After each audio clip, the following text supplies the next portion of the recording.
네, 반갑습니다. 남원시 평산수 도시 발전을 위한 총체적 전략에 대해서 초등 교수님께서 주제 발표를 해주셨는데요. 이과 관련해서 토론을 맡은 전 사단법인 한국평생교육사협회장이고요. 지금은 부산에서 평생교육 공동체 상가 모두의 평산수 대표를 맡고 있는 전하영입니다. 반갑습니다. 네. 토론에 앞서서 서재복 교수님께서 평생교육사가 이제 신이 보내주신 세 번째 위인인지 선물인지 평생교육사라서 너무나 감동스러운 말씀을 주셔서 너무 감사드리는데요. 신께서 정규직을 같이 보내주셨으면 더 좋았을 건데라는 생각이 듭니다. 네, 그러면 이제 그 최도민 교수님 주제 발표에 관련해서 이제 토론을 저의 토론문을 중심으로 좀 말씀을 드리겠습니다. 최동윤 교수님께서 이제 남원시 평산수 도시 발전을 위한 총체적 전략에 대해서 국가적인 그리고 전 세계적인 변화, 대전환의 시대에 대한 이야기들을 해주셨는데요. 뭐 세계화, 지식경제, 지식기반 사회, 그리고 4차 산업혁명 시대, 거기에 따라서 지금 우리 사회의 당면 문제인 고령사회, 그리고 맨 마지막인 학습사회까지 이렇게 두루 전반적인 거대한 시대적 변화에 대해서 말씀을 주셨고, 그리고 이제 그 자료에서는 남원시가 평산수 도시를 지향하는 방향성에 대한 이야기들을 함께 해주셨습니다.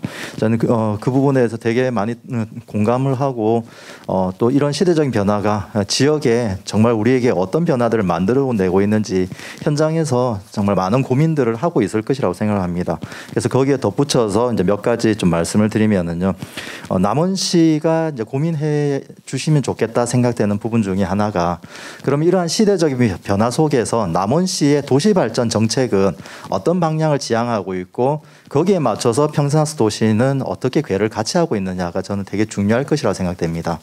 네, 도시발전과 평생교육은 함께 가야 된다라고 하는 측면에서의 당위성에 대한 이야기들을 많이 하고 있지만 실제로 그러한 것들이 구체적으로 실체가 있는지에 대한 부분들이 좀 필요한데요.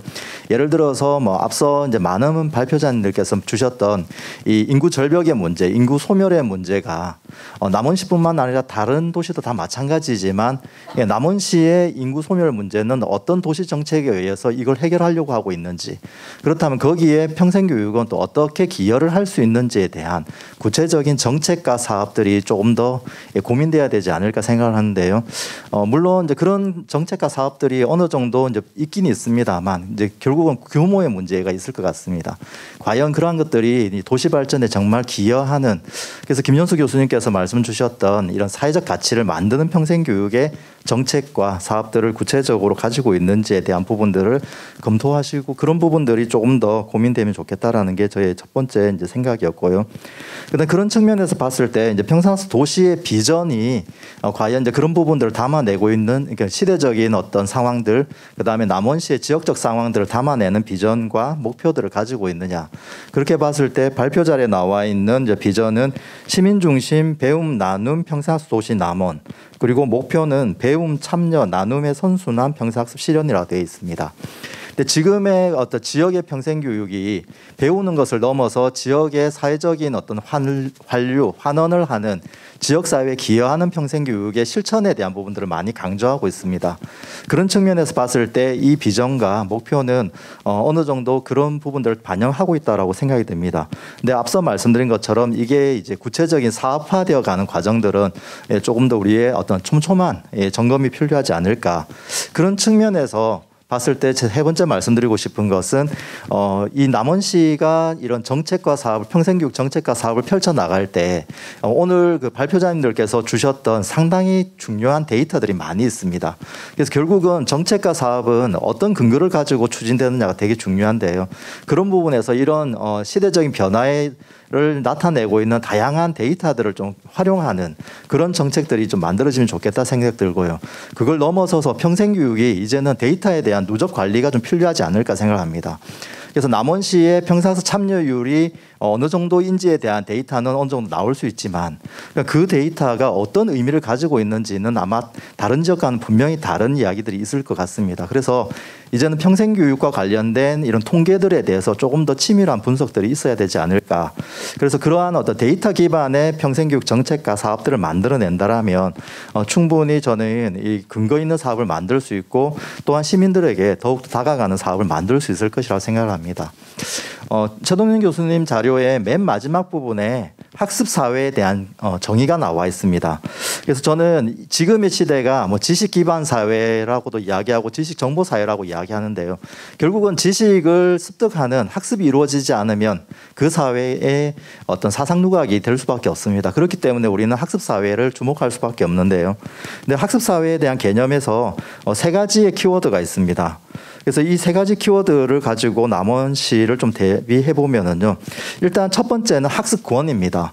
앞서 이제 다 발표자님께서도 학습에 대한 권리를 말씀 주셨는데요. 결국 우리의 이 학습권은 헌법이 보장을 하고 있음에도 불구하고 지금 현재 40%대라고 말씀 주셨지만 실제 작년에 코로나로 인해서 30%대로 떨어졌습니다. 이렇게 평생교육이 이런 시대적 위기 속에서 결국 문 닫는 사태가 왔다라는 측면에서 과연 학습권을 실제적으로 보장할 수 있는가에 대한 부분들의 검토가 좀 필요하지 않을까. 근데 헌법 제31조 제1항에는 모든 국민은 자신의 능력에 따라서 균등하게 교육받을 권리를 가진다고 되어 있고요. 그게 교육기본법에서는 제3조의 학습권으로 나와 있고 제4조에서는 어떠한 경우에도 차별받아서는 안 된다고 되어 있습니다. 그리고 그게 평생교육법의 목적이자 이념으로 적혀 있는데요. 이게 단순히 법조항을 넘어서서 선언을 넘어서 우리가 정말 소외되어 있는 분들, 학습에서 소외되어 있는 분들을 얼마만큼 찾아가고 있는지에 대한 이제 이런 실천적인 검토가 좀 필요하지 않을까라는 생각을 하고요. 그 다음에 두 번째가 이제 지역 인적 자원 개발을 이라는 개념이 있는데요. 김현수 교수님께서 주셨던 말씀 속에 많이 잘 들어있지만 정말 배워서 실천하는 이 프로세스가 평생학습 도시 사업에서 정착이 되어 있는지에 대한 점검이 좀 필요하지 않을까 생각합니다. 지금의 평생학습은 개인의 배움에는 많은 역할들을 해왔습니다. 그래서 양적으로 만들었지만 배운 것을 가지고 이웃과 함께 나누며 실천을 하고 있는 부분에 대해서는 조금 더 고민이 필요하지 않을까. 결국 평생학습 도시는 교육의 가치를 넘어서서 사회적 가치를 이루는 데까지 가야 되는데 그런 부분들이 전국적으로 봤어도 조금 부족하지 않을까 생각을 했고요. 그리고 마지막에 이제 키워드가 이제 사회 통합이었는데요. 결국은 더불어 함께 살아가는 이 시대에 배움이 만들어주는 이 만남, 관계, 그리고 사회적 자본을 말씀 주셨는데요. 저도 지금 제가 이제 제 현장에서 많이 고민하고 있는 것이 평생학습을 통해서 성장하신 분들이 사회적으로 어떤 기여를 하느냐 이런 부분을 보는 것도 필요하지만 내가 사회적으로 어떤 생각을 가지고 있는데 그게 평생학습에 어떻게 참여가 되고 있는지 이런 연구들이 좀 같이 이루어져야 되지 않을까. 이런 부분에서 사회적 자본이라고 하는 그 사회 지표가 평생학습의 지표와 맞물려서 돌아간다라면은 조금 더 우리가 추적할 수 있지 않을까. 예, 그런 생각을 합니다. 그래서 어떻게 보면 발표자님들의 내용을 조금 첨언하는 수준에서 토론이지만 이러한 것들이 좀 잘 검토되어서 남원시가 정말 지역을 살리는 평생학습 도시를 펼쳐나가기를 기대합니다. 네, 이상입니다. 네, 이어서 안관수 교수님 좀 부탁드리겠습니다. 정종철 전 교육부 차관님의 대학 연계 지역 평생교육 생태계 조성 토론을 맡은 원광대학교 안관수입니다. 사실 우리 정 차관님이 발표하신 그 주제는 윤석열 현 정부의 지방정부와 연계한 고등교육의 실현 방향과 좀 일치하는 측면이 있어서 매우 시의적절한 발표 주제라고 생각합니다. 저는 시간이 이제 많이 지났기 때문에 우리 정 차관님께서 남원권 지역과 대학 간의 상생과 상장을 위한 두 가지 모델을 이렇게 제시한 것을 바탕으로 제가 좀 질문을 한 두 가지 정도 하는 걸로 토론을 마치고자 합니다. 첫 번째 모델은 지역 혁신 체계 구축 방안에 대해서 이렇게 말씀하고 계시는데요.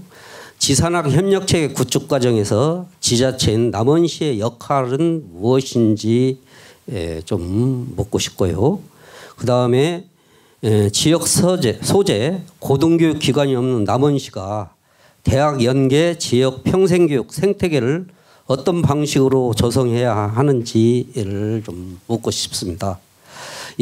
그다음에 두 번째 모델은 구서남대 폐교 자산을 지역 평생교육 플랫폼화하는 방안에 대한 것인데요. 제가 정 차관님의 그 발표를 이 자리에서 들으면서 궁금증이 해소는 됐습니다. 그래서 서남대 폐교 문제 그 폐교 공간을 전적으로 어떤 평생교육 생태계 조성에서 활용하는 것이 아니라 유휴 공간을 이용해서 이렇게 하신다고 말씀을 했기 때문에 그런데 제가 속해 있는 익산의 원광대도 마찬가지고요. 이 전북 지역의 사람들은 인구도 감소되고 있지만 어찌 보면 그 대선 트라우마, 양치기 소년 같은 이런 피해 의식이 굉장히 많이 있습니다. 예를 들어서 이 서남대 분교 공공의대 설립 문제도 모든 대선 주자들이 다 공약으로 하는데 막상 대통령 당선되고 나면 백도 공약에도 좀 빠져 있거든요. 새만금 사업도 제가 알기로는 노태우 정부 때부터 계속 대선 때마다 이야기하지만 아직도 제가 봤을 때는 궤도에도 오르지 않은 이런 상황이거든요. 그래서 저는 그 PPT로 이렇게 제가 발표 원고를 보다 보니까 좀 이해를 못한 측면도 있었는데요. 지금 도내 정치권이나 의료 혜택 사각지대인 남원권 주민들은 서남대 폐교 자산을 지역 평생교육이 중요하긴 하지만 그 지역 평생교육 생태계 조성보다는 국립공공보건의료대학이나 도립간호대학 설립과 같은 보건 분야 대학 설립 방안을 선호하는 여론이 높은 점은 부인할 수 없습니다. 이에 대해 발표자의 어떤 솔로몬적인 지혜로운 답변을 듣고 싶습니다. 두 가지 질문 드립니다. 그럼 일단 정차관님 잠깐 그럼 일단은 그 토론을 다 진행한 다음에 마지막에 발표자분들에게 한 번씩 제가 기회를 드리겠습니다. 네. 교수님 끝나신 거죠? 네네 감사합니다. 세 번째는 저희 우리 김수연 전라북도 인재교육팀장님의 주제 발표에 대한 그 토론을 듣도록 하겠습니다. 예, 저는 도청에서 평생교육 업무를 맡고 있는 평생교육팀장 김수현입니다. 반갑습니다. 앞서 발제를 해주신 분이 또 김현수 교수님이시더라고요. 일부러 짝을 좀 지어주신 것 같습니다. 저는 오늘 그러니까 지역 평생학습을 통한 인적자원 개발에 대한 발제에 대한 토론을 좀 하려고 하면서 좀 현실적인 얘기를 좀 많이 하고 싶었어요. 평생교육사 얘기도 많이 나오고 있고요. 지금 평생교육사가 한 115만 명 정도 아마 넘었을 겁니다. 제 평생교육사 취득 번호가 143번이에요. 그러면 굉장히 앞순입니다. 예, 그때는 실습도 없어가지고 좀 빨리 땄습니다. 그때 가르쳐 주신 분들이 계십니다. 고인탁 교수님, 안광식 교수님. 벌써 한 20년 됐습니다. 현장에서 일을 하면서 과연 평생교육이 지역에서는 얼마나 현실적인 것이냐에 대한 고민이 항상 있습니다. 제 제목을 보시면 지자체 평생교육이 던지는 질문 그랬습니다. 지역 평생교육이라는 표현은 굉장히 많이 쓰지만 지자체 평생교육 실제로 하고 있는 건 저희는 지자체 평생교육인데 그걸 다 묶어서 지역 평생교육이라고 얘기를 하거든요.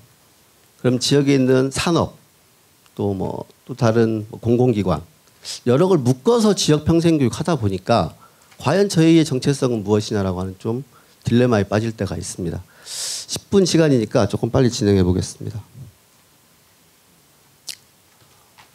제 얘기는 아닙니다. 김민호 교수님께서 국가 평생교육의 흐름을 크게 두 가지로 구분했습니다. 하나는 평생교육의 제도화, 또 하나는 평생학습의 생활화. 두 개가 시기적으로도 물론 약간 구분되지만 많이 중첩돼 있습니다. 제도화는 말 그대로 많은 사람을 참여시키기 위한 평생교육의 정책이고요. 저희가 하고 있는 대표적인 정책들입니다. 또 하나는 역량을 강화하는 거죠. 인적자원 개발은 아마 여기에 많이 들어갈 겁니다. 평생학습의 생활화. 근데 이건 조금 지자체가 하기에는 어려운 측면이 있어요. 왜냐하면 이건 약간 시장의 요구거든요. 사회의 요구고. 고령화 사회가 되니까 4차 산업혁명이 있으니까 평생교육, 평생학습을 해야 한다. 저는 좀 동의하기가 어렵습니다. 왜냐하면 학습은 주체적인 거고 능동적인 거거든요. 환경에 대응도 하지만 학습을 통해서 사회를 변화하고 만들어 가야 되는데 어느 순간부터 100세 시대니까 평생교육을 해야 되고 4차 산업혁명이니까 평생교육을 해야 한다. 이 논리를 다시 얘기해 보면 직장, 일자리, 경제, 시장을 위해서는 계속 교육이 필요하다. 이 말과 거의 저는 동의어라고 봅니다. 제가 이 말씀을 왜 드리냐면 그건 기업이나 인적자원개발에서 할 수 있습니다. 근데 지자체 평생교육이 과연 그걸 감당할 수 있느냐 좀 다른 문제 같거든요. 그래서 제목을 아까 지자체 평생교육이 던지는 질문이라고 한 겁니다. 교육부에 대한 제가 싫은 소리 좀 할 건데 차관님께서 좀 이해해 주십시오. 학습의 일상성 이제 교수님이 하시니까 넘어가겠습니다. 그럼 지역 평생교육, 지자체 평생교육은 어떤 흐름을 가지고 있느냐? 남원시도 그렇고 전주시도 그렇고 전라북도도 그렇고 평생교육은 지자체가 주도합니다.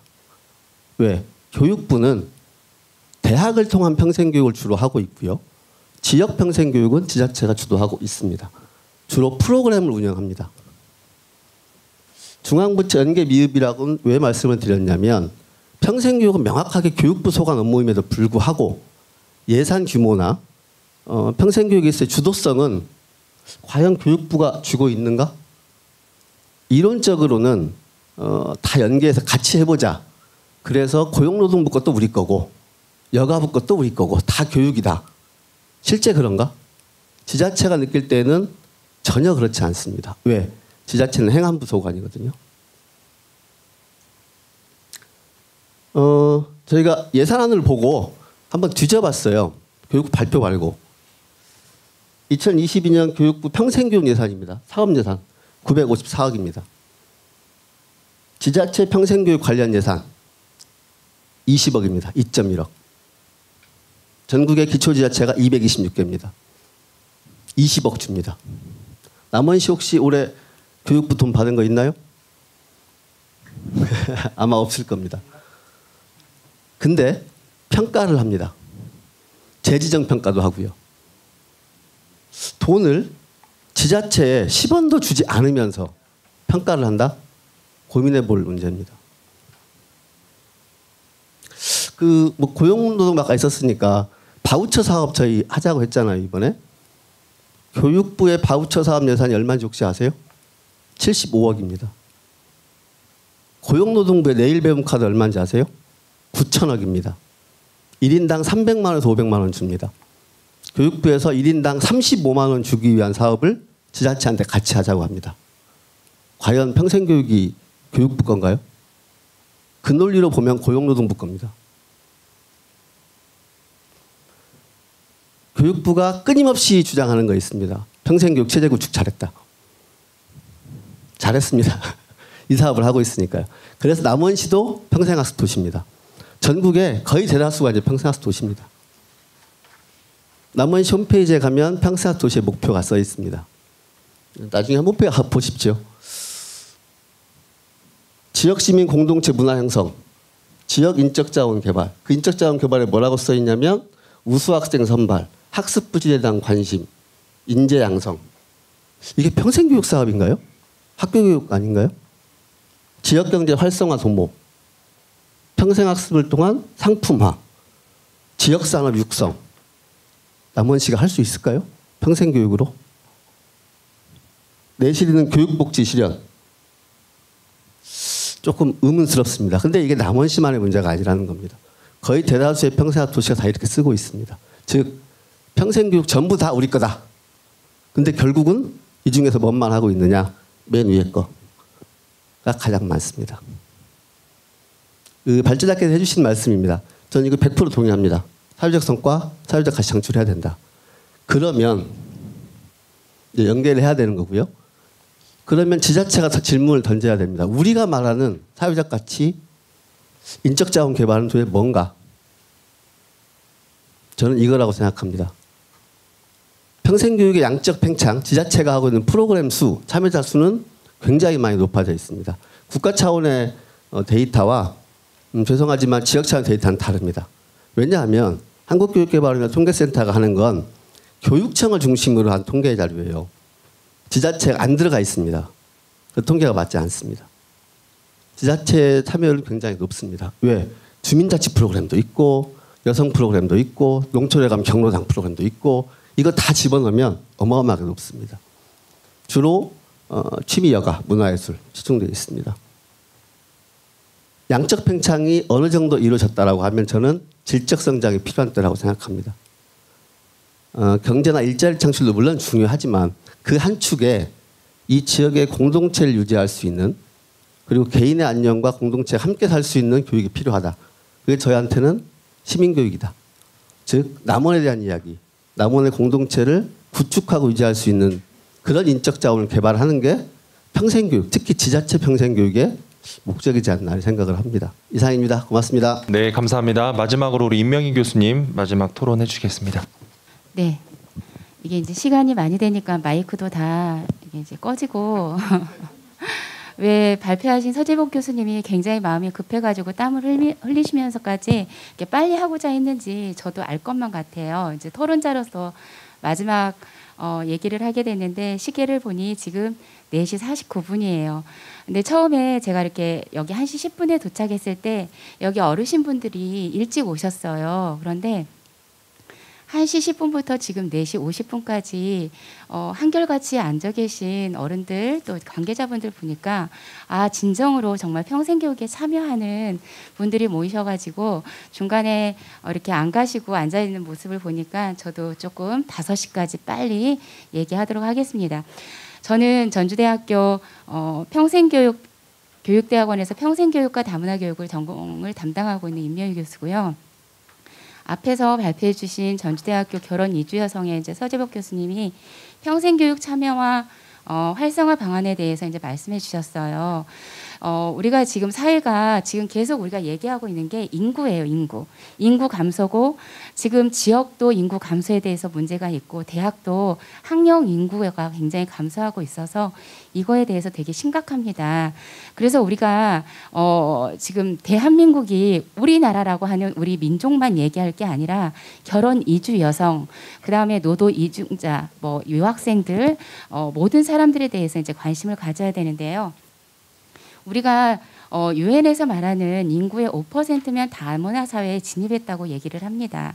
그런데 지금 통계는 남원의 이제 인구 통계는 지금 계속적으로 이런 통계에서는 8월까지 해가지고 이제 나와 있는 게 있어서 계속적으로 알고 있는데 이런 다문화나 뭐 결혼 이주 여성 이런 통계들은 조금 늦어요. 그래서 2020년도에 보면은 다문화된 통계를 보면은 거의 이제 뭐 전체 인구의 5% 수준인 250만이 체류민이라고 이제 얘기를 하고 있습니다. 체류 외국인이라고요. 그래서 현재 이제 한국에서 다문화 사회는 굉장히 중요한 역할을 하고 있고요. 특히나 결혼 이주 여성은 이들이 한국 사회로 들어와서 결혼을 했고 또 여기에 따라서 자녀를 낳았고 또 이 자녀들이 지금 초등학교, 중학교, 고등학교, 대학교까지 이렇게 다니고 있는 학생들이 많이 있습니다. 그래서 우리가 결코 간과해서는 안 되는 우리의 그냥 시민이에요. 그래서 남원도 마찬가지로 아까 얘기를 했는데 지금 전라북도의 다문화 결혼 이주 여성은 거의 9,800명, 그러니까 한 10,000명 정도 되고요. 그중 남원은 584명, 586명 이렇게 지금 통계 데이터가 나와 있습니다. 그래서 우리가 이제 우리가 남원 인구에서 0.7% 정도 돼요. 이제 계속 증가할 거고 코로나로 인해서 이런 노동 이주자들이 이제 줄어들기는 했지만 또 이제 우리가 일상생활로 돌아오면서 노동자들도 이제 많이 들어오고 있는데 이거에 대해서 방안에 대해서 이제 저도 조금 얘기를 나누도록 하겠습니다. 원고 주제인 결혼 이주 여성의 평생교육 참여와 활성화 방안은 당면 현실 문제를 해결하기 위한 방안으로 이제 보입니다. 그래서 발표자가 제시한 결혼 이주 여성의 어떤 평생교육 참여 실태와 활성화 방안에 대해서 저도 충분히 동의를 하고 있습니다. 그래서 이 결혼 이주 여성의 평생교육 참여에 대한 어떤 토론자로서 제가 어떤 의견을 제시하고 싶은데요. 먼저 첫 번째, 다문화 사회에 있어서 구성원의 인식 변화가 우선시 돼야 된다고 생각을 합니다. 왜냐하면 근데 이제 저희가 대학에서랑 보면 교육 과정에서 보면 기여적인 접근 방법이라든지 부가적인 접근 방법이라든지 어떤 변혁적인 접근 방법으로 해서 학교 안에서는 지금 인식 개선을 위해서 노력을 하고 있습니다. 그리고 대학에서도 사범대 학생들을 대상으로 해서는 뭐 교직 실무라든지 또 뭐 다문화 이론과 실제 또 뭐 학교 폭력 예방 및 학생의 이해 이런 과목에 한 챕터씩 그러니까 어떤 변혁적인 접근 방법까지는 아니지만 부가적인 접근 방법을 통해서 인식 개선을 하고 있습니다. 그런데 일반적인 이런 시민들을 대상으로 하는 이러한 인식 개선에 대한 어떤 프로그램이 많지는 않고 있어요. 그래서 좀 전에 발표해 주신 서지복 교수님이 어떤 다문화 가족들을 위한 프로그램이 아니라 일반 시민들과 같이 어울려져 있는 이런 프로그램들이 굉장히 많이 필요하다고 말씀해 주셨는데 저도 전적으로 동의하고 이에 따른 뭔가 남원만의 특화된 그러니까 제가 이제 남원을 찾아봤더니 가족센터에서 이주민 여성들에게 친정 엄마 만들어주기 어떤 멘토 멘티 이런 프로그램들이 있더라고요. 그래서 이러한 것들이 우리가 어떤 도시의 벤치마킹도 좋고요. 또 우리가 벤치마킹을 할 수 있는 도시가 되면 좋겠지요. 그래서 우리가 비슷한 그런데 이제 우리가 인구가 제가 평생교육을 이제 전라북도 민주시민교육을 실태조사를 하러 경기도를 갔었는데 경기도에 가가지고 어떤 군에 우리 전라북도에 있는 군의 군민이 15,002만 명이다 이렇게 얘기했더니 깜짝 놀라더라고요. 거기는 군부대 하나만 해도 몇만 명인데 그런 군이 있냐고 못 믿는다듯이 이렇게 표현을 지었어요. 그래서 이렇게 있다고 하는데 우리가 그들을 벤치마킹 할 수는 없습니다. 거기는 평생교육 프로그램을 하나 돌리면 군부대에 이렇게 사람들만 와서 보더라도 굉장히 많은 평생교육의 어떤 양적인 이런 실태를 조사할 수 있거든요. 네, 이런 것들은 안 되지만 우리가 비슷한 어떠한 그런 환경에 있는 지역이라든지 이런 데를 참고해서 이러한 프로그램들이 있으면 좋겠다라는 생각이 들고요. 그 다음에 이제 두 번째, 현재 이런 결혼 이주 여성들은 다양한 이유로 이제 국제 결혼을 했습니다. 그러면서 남원의 소중한 시민들이고요. 그렇기 때문에 좀 전에 말씀드린 것처럼 서로 상호 이해 문화를 하면서 그런 교육이 이루어져서 서로 가족 구성원이라든지 그리고 또 사회 구성원들에게도 함께 이루어져야 한다라는 이런 남원 시민이 함께 할 수 있는 뭔가 구체적인 다문화 교육 프로그램이 필요하다는 생각이 듭니다. 그리고 이제 더 구체적으로 이렇게 활성화 방안에 대해서 말씀을 드리면 지금 우리가 앞에서 발표하신 뭐 여러 주제 발표하신 분들이 데이터 많이 말씀하셨어요. 마찬가지로 다문화 이주 여성들, 결혼 이주 여성들의 어떤 수요자 요구 조사를 통한 맞춤형 평생 교육 프로그램이 이루어져야 된다고 생각을 합니다. 그런데 저희는 굉장히 데이터 그리고 요즘 굉장히 뭐 실태 조사 해가지고 많이 해줘요. 그런데 거기에 대한 방안들이 별로 나오지는 않고 있습니다. 특히나 결혼 이주 여성들에게는 이런 양적인 조사보다는 이들에게 뭔가 질적인 조사, 정성적인 어떤 조사를 통해서 이들이 정말 뭐가 필요한지 이런 것들을 물어서 이거에 대한 어떤 방안을 마련하는 게 좋지 않겠나 생각을 하고요. 실태 조사만 하지 않고 실태 조사를 했으면 거기에 따른 뭔가 결과가 나와서 이들에게 뭔가 성과를 보여줄 수 있는 어떤 프로그램들 마련이 중요하다고 생각합니다. 그리고 이제 두 번째 이러한 인식이 중요하기도 하고 또 이제 평생 교육을 참여하려고 할 때 우리가 참여율을 높이기 위해서 교육 시간대라든지 교육 방법 개선이 굉장히 중요해요. 그래서 교육 과정이 변하면 뭐 우리가 교육 방법도 중요하고 평가도 중요하고 하는데 우리가 이런 결혼 이주 여성이 평생 교육에 참여할 수 없기 때문에 왜 참여할 수 없는지 시간이 정말 없는 건지 그러면 농한기를 이용해서 또는 뭐 주말을 이용해서 할 수 있는 이런 집중 이수제 형식의 프로그램의 운영이 필요하다고 생각하고요. 그 다음에 원격 활용 교육이라든지 원격 교육을 통해서 이러한 교육으로도 프로그램이 있어야 된다고 생각합니다. 그래서 요즘은 문예체 활동에서 하는 평생교육 기관에서도 원격으로 어떻게 할 것인지 대비를 하고 있어요. 그래서 뭐 이렇게 공간도 다시 더 구축하고 해서 환경을 개선해서 이런 원격 활용 교육을 하고 있고 요즘은 교육부에서도 예전에는 협의의 평생교육에 대해서 많이 관심을 두었지만 요즘은 광해 평생교육이라고 해서 좀 전에 발표해 주신 기조연설에서도 학교 교육하고 평생교육이 연계되어야 된다고 해서 지금 교육부에서 라이프 사업으로 대학에다도 미래 뭐 융합대학 이런 식으로 해서 이런 대학하고 이런 지역민과 연계해서 우리가 교육이 이루어지게 하고 있고, 또 이제 중고등학교에서 혁신교육 이런 학교에서 지역민과 함께하는 이런 평생교육 프로그램들이 이루어져 있거든요. 그래서 이런 것들이 결혼 이주 여성에게 뭐 특별히 한정하는 것도 아니고 제한하는 것도 아니라 우리 시민이라는 그런 공동체의 의식을 가지고 같이 어우러져서 이렇게 이루어져야 된다는 생각이 듭니다. 그리고 마지막으로 결혼 이주 여성 증가율은 낮아지고 있지만 우리가 외국인 노동자가 증가하고 있습니다. 그래서 최근 이런 평생교육 프로그램을 보면은 예전에는 결혼 이주 여성 위주대로 이렇게 프로그램을 진행했다라면 요즘은 이제 외국인 노동자들을 위해서 이런 계절 노동자의 증가가 하고 있기 때문에 여기에 맞는 이러한 외국인 근로자를 대상으로 하는 평생 교육도 남원시 발전에 도움이 될 거라는 생각이 듭니다. 그래서 우리가 지금 요즘 대학에서는 역량이라는 얘기를 굉장히 많이 해요.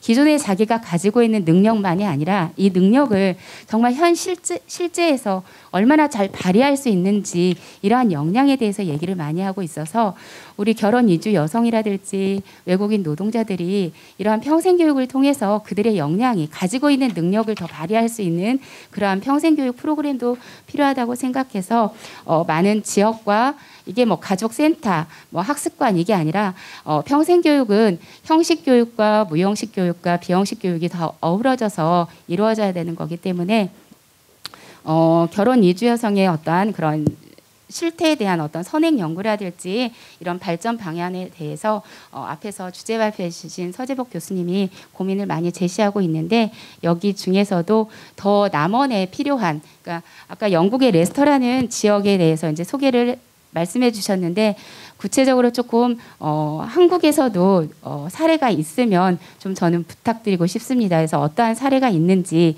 그래서 남원이 그곳에 가서 어떻게 결혼 이주 여성들이 프로그램들이 있는지 보고도 오고 또 여기에서도 벤치마킹도 할 수 있는 그런 사례를 한번 말씀해 주시면 감사하겠습니다.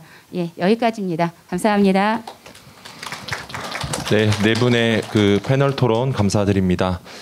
이후 진행은 저희 청중석에서 혹시 뭐 패널 분들이나 혹시 또 주제 발표하신 분들께 질의나 아니면 본인의 의견 뭐 이런 것들 좀 있으시면 한두 분 정도 받고, 그다음에 이제 주제 발표하신 교수님들 또 이제 패널 토론에 대한 또 의견이 있으시면 한번 그 기회를 드리고 그렇게 마무리하도록 그렇게 하겠습니다. 혹시 청중석에서 뭐 오늘 그 포럼에 대한 본인 의견이나 또 이렇게 질의사항 있으시면 손 들어주시면 마이크를 드리도록 하겠습니다. 아, 네, 선생님.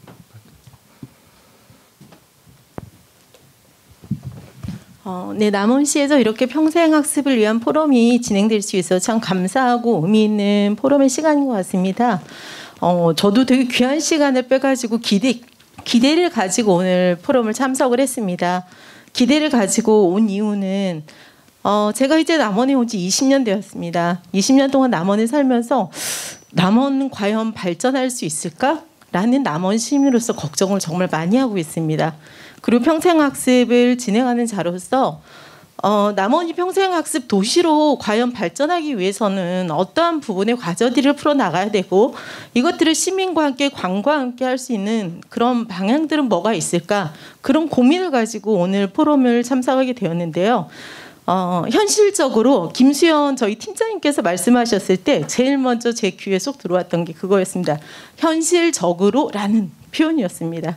그래서 제가 오늘 발표하신 귀하신 그 전문가 포럼가들과 함께 토론을 해주셨던 교수님들 함께 제가 부탁을 드리고 싶습니다. 남원의 특색을 반영하여서 남원만의 특성화된 평생학습 발전을 위한 방안이 있다면 어떤 것이 있을지 하나씩 말씀해 주시고 그 말씀해 주신 부분을 가지고 저희 남원시의 교육장님을 비롯한 평생학습 관련자 분들께서 그것을 반영했을 때 어떠한 기대 효과를 좀 얻을 수 있을지에 대한 현실적인 그런 직감될 수 있는 부분들을 좀 들어볼 수 있었으면 좋겠습니다. 네. 아주 무거운 무거운 질문을 주셔서 혹시 또 다른 분 한 분 더 한번 기회를 한번 더 드리고 혹시 오늘 이거 내가 말을 못하면 집에 가서 잠을 못 잘 것 같다 그런 분 있으면 한 번 더 드리고 없으면 이제 주제 발표하셨던 교수님들 중에서 또 이렇게 추가적으로 말씀하시는 저기 시간을 갖도록 하겠습니다. 없으신가요? 네, 그러면 주제 발표하셨던 교수님들 중에서 좀 추가적으로 패널 토론의 내용에 대한 뭐 피드백이랄지 뭐 이렇게 해서 좀 나오셔서 한 말씀씩 해주시고 그리고 마무리하도록 하겠습니다. 예, 그 토론에 일관된 게 기초 자료 중요하다. 저도 전적으로 동의하는데 우리나라 그 평생 통계는 한국교육개발원에서 저 교육부 예산으로 하고 있는데 두 가지가 있습니다. 하나는 개인이 평생학습에 얼마나 참여하느냐. 요건데 요거는 가구를 조사합니다. 가구. 한 집 가서 그 집 전체 가구원을. 근데 이게 샘플이 너무 작아갖고 남원시 같은 경우에는 한 가구 들어갈까 말까 합니다. 그 세종시도 어떨 때는 100% 어떨 때는 0% 납니다. 왜냐하면 몇 가구밖에 안 하기 때문에 어떨 때는 100%가 됐고 어떨 때는 0%입니다. 제가 2007년부터 통계를 다 갖고 그 트렌드 연도별 그 시도별로 이 향상되는 그 떨어졌냐 보려는데 못 봤습니다. 왜냐하면 통계가 치가 너무 작기 때문에 군별로 보면 안 납니다 이게. 그래서 그게 하나가 가장 큰 문제인데 남원시가 그걸 조사한다 그러면 예산이 꽤 들어갑니다. 이게 왜냐하면 가구 조사원이 각 가구별로 그 샘플된 가구 가서 조사해야 됩니다. 여러분들이 왜 인구 센서스 하시잖아요, 그죠? 인구 센서스. 그거하고 똑같이 조사하는 겁니다. 그래서 그게 문제 남원시 하려고 하면 예산이 상당히 듭니다. 요거가 해서 기초자료가 지자체 기초자치단체에 기초자료가 없다는 게 바로 그런 이유에서 연원하고요. 또 하나 김수현 팀장님 하셨던 평생교육 기관 실태조사 요거 하나 또 있습니다. 요거는 한국교육개발원에서 시도교육청 쪽으로 보내갖고 평생교육 기관이라고 해서 거기에 데이터베이스 넣으라 그러는데 그게 빠진 게 상당히 많습니다. 그건 정확히 확실한 거고요. 그러니까 그런 기초 통계가 부족하기 때문에 정확한 실태가 좀 부족한 거 이런 거가 사실인데 아까 발표할 때 보면 유럽에서는 참여율을 4주마다 조사한다. 4주. 유럽에서는. 그러니까 우리나라하고 완전히 다르죠 접근법이. 그게 우리나라 앞으로 계속 그 해가야 될 기초 자료를 모으는 거 상당히 중요해요. 그게 정책 발전에 가는데 남원시가 평생학습을 위해서 뭘 해야 되냐 이거는 상당히 어려운 얘기입니다. 그래서 뭐 아까 했던 우리 다문화 가정이라면 직접 가서 또 인터뷰도 하고 뭐 이래야지 뭐가 나오지. 전체를 딱 보고 뭘 해야 되겠다 이겠다가 어렵다 이런 생각 들고 단 한 가지 제가 전남 순천시는 2002년부터 지금까지 상당히 많이 가서 컨설팅을 하는데 순천시에 걸은 거는 순천시장 지금 조 시장님이신가 조 시장이 2002년 몇 번 하다 다시 하는데 시 경계에서 아침에 출근하는 분들 인사합니다. 잘 다녀오십시오. 여수, 광양 그리로 출근하신 분이 중학교 2학년이면 순천시로 들어옵니다. 이유는 순천시의 교육은 순천시에서 맡아주겠다 해서 원어민 교사를 순천시에서 선발해갖고 일산학교 배치시켜줍니다. 그러니까 순천시가 그러니까 인구가 유일하게 는다. 전남에서 인구 느는 건 순천시밖에 없습니다. 그러니까 교육이 살면 그 지역이 삽니다. 순천시 아무것도 없잖아요. 순천시 가서 무슨 자랑하지 말라 그랬어요. 인물 자랑하지 말라 그랬잖아요. 그래서 순천 인물이 많은지 모르겠습니다만 목포시가 전남의 수부도시인데 목포시장이 저희들 밤에 우리를 납치해 갔습니다. 목포시에. 우리도 해주지 순천시처럼. 우리가 너무 늦어도 목포시가 이제 교육으로 승부해야 됩니다. 인구가 반으로 줄어들었답니다. 순천시는 인구가 늘어나는데 근데 그분이 2년 하다가 밤새 안녕하셔갖고 그 이어가지 못했는데 그 지역에 교육이 살면 사람이 들어옵니다. 확실하게. 이상입니다. 네, 답변해 주신 최동명 교수님 감사합니다. 혹시 또 차관님 나오셨어요. 네, 안건수 학장님 두 가지 질문 주셨는데요. 두 번째 질문에 대해서는 아까 제 발표에서 부분적으로 답이 됐을 거로 생각이 돼서 첫 번째 남원시의 이제 역할은 제 자료 가운데도 있지만 어쨌든 통합적이고 경우에 따라 전달 체계 혁신까지 아우르는 이런 가버넌스의 가장 구심점이 돼야 될 것 같아요. 그 조금 특정해서 말씀드리면 제가 남원시 특화 분야가 정확하게 어느 분야인지는 알 수는 없지만 물론 아주 이제 아까 우리 그 김현수 교수님 설명에도 있었지만 농업이 그냥 농업으로 끝나는 건 아니지 않습니까? 지금 같으면 디지털이나 바이오까지 결합되면 그게 6차 산업까지 이제 가는 것이고요. 또 지리산권, 자연자원에서 나오는 여러 가지 이제 그 자산들이 있을 거예요. 이런 것들 관련한 인재 양성이라든지 재교육 또는 경우에 따라서는 기술 개발하고 이제 실용화 상용화하는 이런 것까지를 어찌 보면 평생 학습 또는 평생 교육과 이제 연계해서 하셔야 될 것 같습니다. 그리고 대학과 이제 연계한 생태계 구축 부분은 지역에 지금 대학이 없는 상황에서 걱정이 있으리라고 봅니다. 다만 이제 앞에서 제가 말씀드렸던 강원 네트워크 캠퍼스라든지 또 여수 조그마한 한영대 사례이긴 하지만 지역 경계를 즉 기초지자체 경계를 뛰어넘어서 이렇게 할 수 있는 여지는 분명히 이제 우리나라 사례나 해외 사례에서도 찾아볼 수 있을 것 같고요.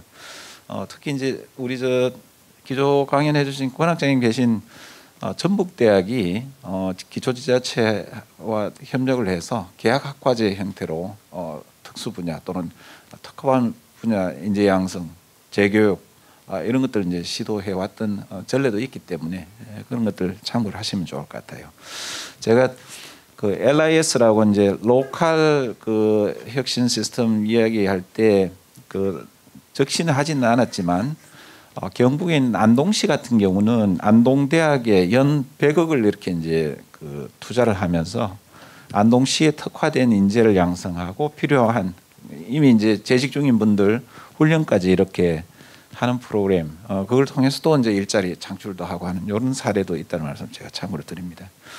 우리 김수현 팀장님 구구절절히 저 가슴을 폐부를 찌르는 말씀인데 다 옳으신 말씀이세요. 제가 자관지를 이제 그만둔 마당에 미처 이제 하지 못하고 나온 숙제를 지금 다 말씀 주신 거예요.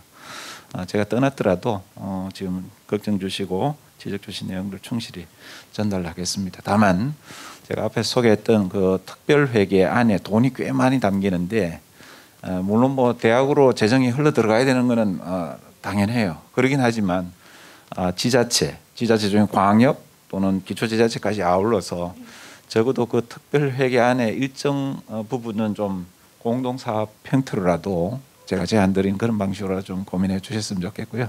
아까 일반 토론에서 한 가지 그냥 제가 제안을 드리자면 제가 계속 디지털을 강조하는데 우리 자라는 아이들은 당연합니다. 그건 뭐 학교 교육에서 지금 아시는 것처럼 교육과정 시수 늘리고 교육 시간을 2배로 늘리겠다 이런 이야기를 왜 하냐면 그 아이들이 살 세상은 이미 다른 세상인 것 같아요.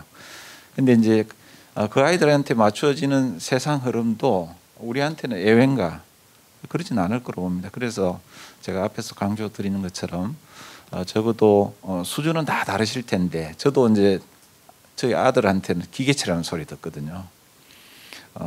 이 자리에 계신 어르신들 또 이제 중장년층이지만 직업을 또는 다른 뭐 진로를 가지고 계신 분들한테 맞춤형으로 설계하고 이렇게 프로그램 제공할 수 있는 자산은 다른 어떤 기관보다 물론 뭐 아까 이제 말씀 주신 고용부의 그 내일 배움 카드는 고용기금을 바탕으로 하니까 현재 기업에 또는 뭐 산업체 재직 중인 분들한테 1차적으로 이제 이렇게 혜택이 갈 겁니다. 그걸 조금 지금 이제 확대하고는 있지만 지금 이제 제가 말씀드리는 디지털 전환과 관련된 맞춤형 교육 프로그램 같은 거를 적어도 남원시 혼자서는 고민하셔도 그 방법을 찾기 쉽지는 않을 텐데 그런 경우에 이제 인접한 우리 전북대라든지 또 전주 인근에 위치한 대학들이 나름대로 정보 분야에 특성화된 대학들이 꽤 많거든요. 내년에 반드시 아마 될 거로 저는 예상이 됩니다만 RIS 사업에 이런 것들도 하나 좀 추가를 하시면 좋지 않을까. 김소연 팀장님이 좀 역할을 하십시오. 네. 네, 감사합니다. 네. 혹시 더 없으시면 네, 서재복 교수님. 네, 아까 질문한 사항이 있어서 말씀을 드리려고 해요. 어떤 분이 아까 그 이야기를 하더라고요. 사회적 가치라는 이야기를 하더라고요. 그래서 저는 그 가치를 갖다가 밸류라는 것보다 함께 하는 것, 이것들이 이제 가장 중요하다라고 생각을 합니다. 평생 교육에서 이제 강조하는 것들은 이제 네트워크인 것 같아요. 그래서 서로 이제 사람 간의 네트워크라든지 아니면 인적, 물적 여러 가지 네트워크 있는 것 같아요. 제가 오늘 발표한 것들은 주로 이제 결혼 이주 여성과 관련했는데 사실은 안아주고 품어주는 것들, 이러한 것들이 이제 공존이고 공생이라는 생각이 듭니다. 그래서 어떤 도시를 갖다 예로 들 것인가라고 이야기한다면 이제 한국에서는 주로 이제 가장 많이 하고 있는 데가 지금 이제 안산시입니다. 안산시가 이제 다문화 인구가 가장 많은 도시고요. 그다음에 최근에 이제 음성도 굉장히 많이 함께하는 도시인 것 같아요. 그래서 앞서 이야기했듯이 남원시가 해야 될 부분들은 사실은 이제 어디 것이 아니라 이제 남원이 가장 강조하는 것들. 그래서 만약에 한다면 다문화 가족 네트워크라든지 아니면 다문화 데이라든지 이런 것들을 갖다 만들어 가지고 서로가 어려움을 갖다 함께 나눌 수 있는 그러한 프로그램을 만들면 좋겠다는 생각입니다. 네, 감사합니다. 예, 더 없으시면 이제 마무리하도록 하겠습니다. 자, 장시간 되게 고생 많이 하셨고요. 제가 이렇게 토론회 많이 가보고 이렇게 학회 총무이사도 하면서 봤는데 오늘 되게 양질의 토론 또 알찬 토론이 되고 발표가 된 것 같습니다. 그래서 우리나라에서 최고의 평생교육 포럼을 참여하셨다고 생각하시고 자부심을 가지고 돌아가셔도 되겠습니다. 이상으로 우리 평생학습 포럼 마치도록 하겠습니다. 감사합니다.